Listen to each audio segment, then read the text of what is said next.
Joseph Smith recorded several different accounts of his first vision in an American prophet's record, the Diaries and Journals of Joseph Smith. Smith's earliest account mentions Jesus appearing, but does not include God the Father. Some have an angel appearing, while others have multiple angels. But the official vision of the LDS Church has God the Father and Jesus appearing. However, since this vision is dated prior to Smith's ordination to the priesthood, this would conflict with Joseph's writings in section 84, where he says, "Without the authority of the priesthood, no man can see the face of God, even the Father, and live." Even so, there are 9 varying accounts of this divine first vision, differing on the date, who appeared, and what the message was. The first vision is considered the foundation and cornerstone of the Mormon religion.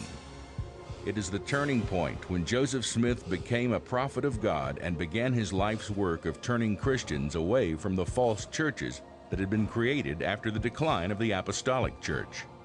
And yet the discrepancy of these visions and the lack of unity between the LDS Church of today and Brigham Young leaves us questioning the authenticity of Joseph's first vision.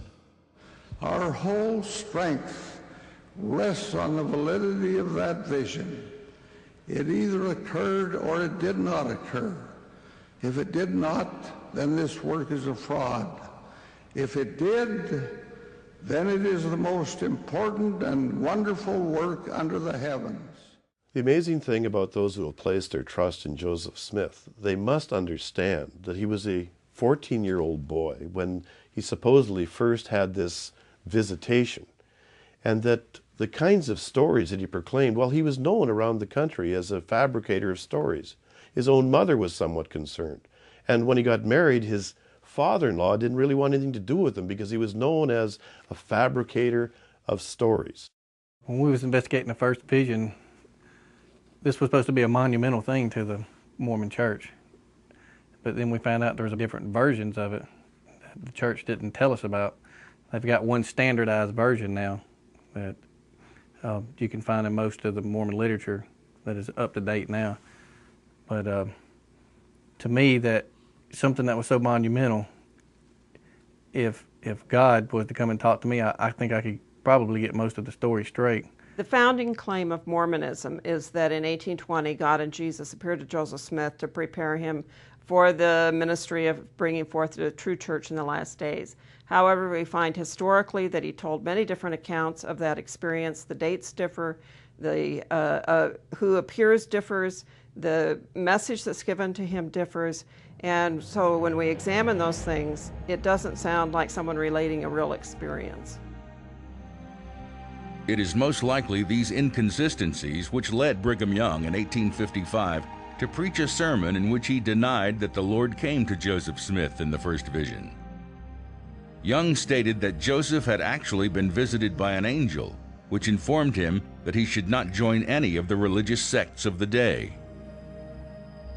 According to Wesley Walters' booklet, New Light on Mormon Origins, Joseph Smith continually changed the accounts of his vision depending on whom he was talking to at the time. There should be no confusion about where and when such a heavenly event took place. Did Joseph Smith actually have a vision? Or did he build an entire religion upon his known talent of storytelling? If big buildings and money and financial power and prestige in the world is the thing, and programs, the Mormon Church is way ahead, no question. But if it's about the truth, if that's what ultimately all this is about, the Mormon Church fails miserably, and it starts with their founder, Joseph Smith.